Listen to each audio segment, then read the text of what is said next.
بسم اللہ الرحمن الرحیم۔ ناظرین، ہم نے اپنے گزشتہ پروگرام میں ایران اور اسرائیل کے بیچ میں جو کشیدگی ہے اس کے بارے میں بات کرتے ہوئے ایک انتہائی خطرناک ہتھیار یا بوم کے بارے میں بات کی تھی، اور وہ خطرناک ہتھیار یا جو بوم ہے اس کو بنکر بسٹرز کا نام دیا جاتا ہے۔ آج کے اس پروگرام میں ہم آپ کو یہ بتائیں گے کہ بنکر بسٹرز اصل میں یہ بوم کیا ہے،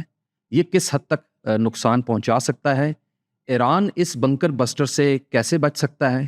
یہ جو بنکر بسٹر بوم جس کے میں بارے میں بات کی ہے یہ کس کس ملک کے پاس ہے، اور فائنلی کہ پاکستان کے پاس ناظرین بنکر بسٹر جیسا طاقتور ہتھیار ہے یا نہیں۔ پروگرام کے اگلے حصے میں جانے سے پہلے ناظرین میں چاہتا ہوں کہ آپ ضرور میرے پروگرام کو لائک کریں، شیئر کریں، سبسکرائب کریں میرے چینل کو، کمنٹ سیکشن میں جا کر ضرور بتائیں کہ آپ کو میرا پروگرام کیسے لگتا ہے، اور اپنی جو بھی آپ کی سجیشنز ہوتی ہیں اسے ہمیں آگاہ کریں۔ تو ناظرین، سب سے پہلے میں بتاتا ہوں آپ کو کہ بنکر بسٹر اصل میں ہوتا کیا ہے۔ ناظرین، یہ ایک انتہائی طاقتور بوم ہے، اور یہ بڑا ہیوی بوم ہے جو کہ بہت ہائٹ سے گرایا جاتا ہے۔ جب یہ بوم ناظرین زمین کی طرف آتا ہے اور زمین کو ہٹ کرتا ہے تو اس کی شیپ اس طریقے سے دے دی جاتی ہے کہ اس کے فرنٹ بہت نوکیلا اور تیز دھار ہوتا ہے۔ جب وہ زمین کے اندر جاتا ہے تو وہ اپنی پینیٹریشن کے ذریعے نیچے ڈیپ تک چلا جاتا ہے، تقریباً 200 فیٹ تک یہ بوم زمین کو چیرتا ہوا، بنکرز کو چیرتا ہوا ڈیپ تک جاتا ہے۔ اس دوران میں کسی بھی قسم کا کنکریٹ آتا ہے یہ اس کو ڈسٹرائے کرتا ہے، کوئی دھاتیں آتی ہیں اس کو ڈسٹرائے کرتا ہے، مگر اپنی رینج تک جاتا ہے۔ دا مومنٹ یہ 200 فیٹ تک چلا جاتا ہے اس کے بعد جا کے ناظرین اس کے اندر ایک ٹائمر فیوز لگا ہوتا ہے، اور ود ان 1 سیکنڈ اور 2 سیکنڈ کے اندر اندر یہ ایک بلاسٹ کرتا ہے، دھماکہ کرتا ہے، اور اپنی سراؤنڈنگز میں جتنی بھی چیزیں ہیں ان سب کو اپنی لپیٹ میں لے کے بہت بڑا نقصان کرتا ہے۔ اب ناظرین بات کرتے ہیں کہ یہ تو ہو گیا کہ بنکر بسٹر ہوتا کیا ہے۔ دنیا میں اس وقت سب سے جو مشہور بنکر بسٹر ہے ناظرین وہ امریکہ کے پاس ہے، جس کا نام ہے GBU-57، اور اس کا نومنکلیچر MOP کے نام سے بھی کہا جاتا ہے، اور اس کا بیسیکلی جو نام ہے میسو آرڈنس پینیٹریٹر، یہ اس کا نام ہے۔ یہ دنیا کا سب سے مشہور بنکر بسٹر ہے، امریکہ کا ہے۔ اس کا وزن 30,000 پاؤنڈ ہوتا ہے۔ یہ 5300 پاؤنڈ جتنا کیمیکل اپنے ساتھ لے کے جا سکتا ہے جو کہ وہاں پہ جا کے ڈسٹرکشن کرتا ہے۔ اس کو گرانے کے لیے B-2 بامبر جو امریکن جہاز ہے یہ استعمال کیا جاتا ہے، بیکاز اس کی ہائٹ بہت زیادہ ہوتی ہے، بہت اونچائی پہ وہ جاتا ہے، اور وہاں یہ اتنا ہی ویٹ بھی بڑی اچھے طریقے سے کیری کر سکتا ہے وہ B-2 کہ اس کے اندر کافی سارے یہ بنکر بسٹرز رکھے جا سکتے ہیں GBU-57، اور یہ جب اس ہائٹ سے گراتے ہیں تو تبھی یہ افیکٹو ہوتا ہے۔ جب یہ جہاز سے گرائے جاتے ہیں تو ان کا جیسے میں نے پہلے بتایا کہ ان کی بیسیکلی تو رینج 200 فیٹ تک ہے، لیکن دیر از اے ون فارمولا کہ ناظرین اگر ایک راکٹ یا ایک بام جب گرایا جاتا ہے اور اس کے ودن ویری شارٹ انٹرول دوسرا بھی گرا دیا جائے، تو جب وہ پہلا گرتا ہے تو وہ 200 فیٹ تک کی گہرائی تک جاتا ہے اور بلاسٹ کرتا ہے، اور آپشن ایک کریٹ کرتا ہے سیکنڈ والے کے لیے کہ وہ آ کے مزید ڈیپتھ میں چلا جائے، اس سے پھر اس کی رینج 300 فیٹ پلس بھی جا سکتی ہے۔ اب ناظرین ہم آپ کو بتاتے ہیں کہ بنکر بسٹر جو یہ بوم ہے اصل میں اس کا آغاز ہوا کیسے۔ دوسری جنگ عظیم کی بات ہے ناظرین کہ جو جرمن جتنے بھی تھے اسپیشلی ہٹلر، وہ اپنی وار کیبنٹ کے ساتھ ہمیشہ ایک انڈر گراؤنڈ ایسے ایریاز میں جا کے چھپ کے اپنی پلاننگ کرتا تھا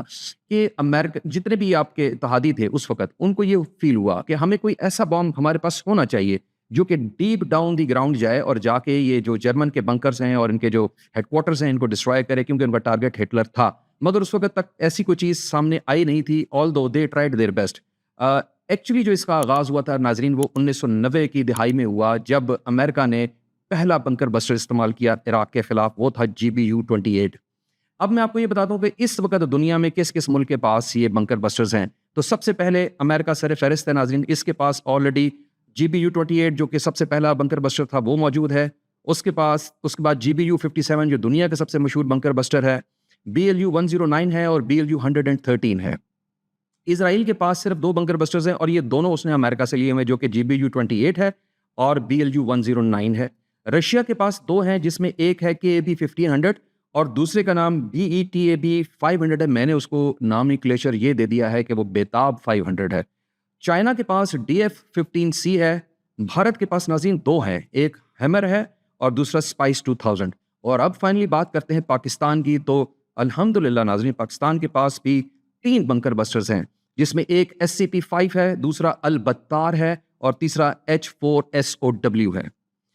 ناظرین یہ جتنے بھی بنکر بسٹرز ہیں ان میں جو سب سے میکسیمم ڈیپتھ ہے وہ 200 فیٹ ہی ہے، جو میں نے آپ کو پہلے بتائی ہے۔ اسرائیل نے بھی یہ استعمال کیا ہے لیبنان میں، جب حزب اللہ کے جو ہیڈ تھے حسن نصر اللہ، جب ان کو مارا تھا تو وہ ایکچولی جس بنکر میں تھے وہ بھی بہت ڈیپتھ میں تھا، تو اسرائیل نے یہ اپنا بنکر بسٹر یوز کیا تھا. اس کے بعد رشیا نے بھی یہ داعش کے اگینسٹ اس کو یوز کیا ہے. اب ناظرین ہم بات کرتے ہیں کہ اگر یہ بنکر بسٹر ایران کے اوپر استعمال ہوئے تو ایران ان سے کیسے بچ سکتا ہے. ناظرین یہاں پہ بڑی کمال کی بات یہ ہے کہ ایرانی بڑے ذہین ہیں. انہوں نے ان ساری چیزوں کو مد نظر رکھتے ہوئے سب سے پہلا کام تو یہ کیا کہ ان کے جتنے بھی وہ بنکر جہاں پر ان کے ایٹمی اثاثے موجود ہیں وہ 300 فیٹ پلس کی گہرائی پہ رکھ دیے ہیں. یعنی کہ کوئی بھی بنکر بسٹر جو ان کو ہٹ ہوگا وہ 200 فیٹ تک تو چلا جائے گا، لیکن نیچے جو مزید ڈیپتھ ہے جو 100 فیٹ پلس ہے اس کی وجہ سے ایران کے تمام ایٹمی اثاثے محفوظ ہو سکتے ہیں. دوسری بات یہ ایرانیوں نے بڑی اچھی کی وہ یہ کی ہے کہ انہوں نے اپنے تمام ایٹمی اثاثے ناظرین بہت تتر بتر کر کے بڑے پھیلائے ہوئے ہیں، منتشر کیے ہوئے ہیں، تاکہ اگر ایک جگہ خدا نخواستہ نقصان ہو جائے تو باقی سارے ایریاز بچ جائیں. تیسری چیز انہوں نے جو بہت اچھی کی ہوئی ہے وہ یہ ہے کہ اس جو کنکریٹ کے لیولز ہیں 200 فیٹ کے بعد وہ بڑے سالڈ رکھے ہوئے ہیں، بڑی دھاتیں استعمال کی ہوئی تب جا کے آتا ہے، تو لہٰذا بہت کم چانسز ہیں کہ وہ پینیٹریٹ کر کے وہاں تک پہنچ جائیں.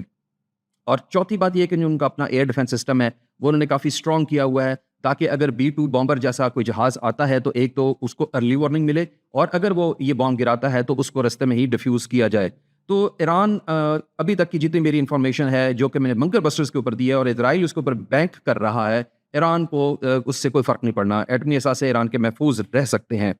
اور دوسری بات یہ ناظرین کہ اسرائیل اگر یہ بنکر بسٹر یوز کرتا بھی ہے تو اس کو ہر حال میں امریکہ کی سپورٹ چاہیے. یہ میں نے اپنے کل کے پروگرام بھی بتایا تھا. ایئر ریفیولنگ اس کو چاہیے بیکاز اس کا ڈسٹنس اتنا انوالو ہے کہ وہ بغیر ایئر ریفیولنگ کے نہیں ہو سکتا، وہ امریکہ اس کو سپورٹ دے سکتا ہے. سیکنڈ، اس کے پاس بنکر بسٹرز کی اتنی تعداد نہیں ہے کہ وہ اکیلا یہ کر سکے، اور اس کو وہ گرین سگنل چاہیے امریکہ کی طرف سے. امریکہ نے ابھی تک اس قسم کا کوئی گرین سگنل نہیں دیا، اور نیتن یاہو بہت اس وقت انتظار میں ہے کہ کب وہ گرین سگنل ملے، کیونکہ جون کا وقت آنے والا ہے اور اسرائیل کی جو اپنی انفارمیشن جو امریکہ کی انٹیلیجنس رپورٹس ہیں یا اسرائیل نے جو اناؤنس کیا ہے وہ یہی ہے کہ وہ جون مڈ تک یہ اٹیک کر دے گا. تو اگر امریکہ اس کو گرین سگنل نہیں دیتا تو پھر تو کچھ بھی نہیں ہو سکتا. دوسری بات یہ ہے کہ ناظرین اگر یہ خدا نخواستہ یہ ایٹمی اثاثوں پر واقعی حملہ کر دیتے ہیں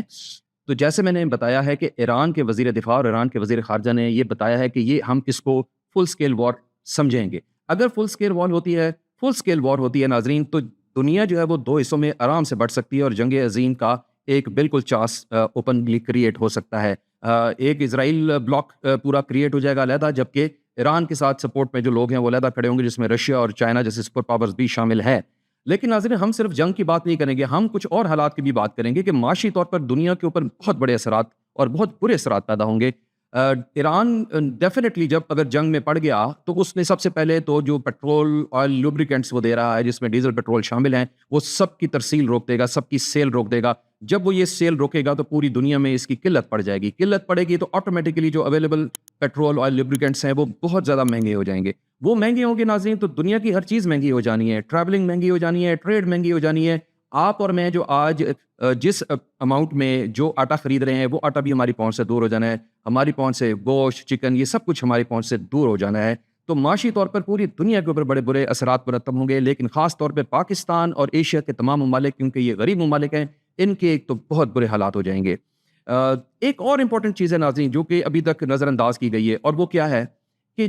جب ایران کے اوپر اٹیک ہوگا تو آخر ایران کے ہمارے مسلمان جو بھائی ہیں وہ کہاں جائیں گے؟ ان کو کوئی نہ کوئی سر چھپانے کی جگہ چاہیے ہوگی، اور پاکستان ایک بڑا ہیوج بارڈر جو ہے وہ ایران کے ساتھ لگتا ہے. تو الٹیمیٹلی ایران میں جو بھی ہمارے مسلمان بھائی ہیں ان کو جو نظر آئے گا فیس یا جو علاقہ نظر آئے گا وہ پاکستان ہوگا. لہٰذا ایکسپیکٹڈ یہی ہے کہ ایک بڑی تعداد میں مہاجرین جو ہے وہ پاکستان میں آئیں گے. پاکستان نے اس سے پہلے افغانستان سے آئے ہوئے مہاجرین کو اکوموڈیٹ کیا اور ان کو لک آفٹر کیا، اور اب لگتا ہے کہ باری آ گئی ہے ہمارے ایرانی بھائیوں کو لک آفٹر کرنے کی. لہٰذا ناظرین پاکستان کی گورنمنٹ کو بہت زیادہ اس کے لیے تیاری رکھنی ہے، کوشش کی جائے کہ معاملہ پیسفلی ریزالو ہو تاکہ پاکستان معاشی طور پر بھی ٹھیک رہے اور ان مہاجرین کو ہمیں اکوموڈیٹ نہ کرنا پڑے. پروگرام کے آخر میں ناظرین ایک دفعہ پھر کہوں گا کہ میرے چینل کو سبسکرائب کریں، لائک کریں، شیئر کریں، اپنے کمنٹ ضرور ڈالیں. ناظرین مجھے بتائیں کہ میرا آج کا پروگرام آپ کو کیسا لگا، اور آپ کو میری یہ سجیشنز، میری یہ تمام ڈیٹا جو آپ نے میرے انفارمیشن میں دیا، یہ آپ کو کیسا لگا، کس ٹاپک پہ آپ چاہتے ہیں کہ میں بات کروں، وہ بھی مجھے ضرور بتائیے. آج کے دن کے لیے بس اتنا ہی، انشاءاللہ کل ملیں گے ایک نئے پروگرام کے ساتھ. تب تک کے لیے اجازت دیجیے. اللہ حافظ.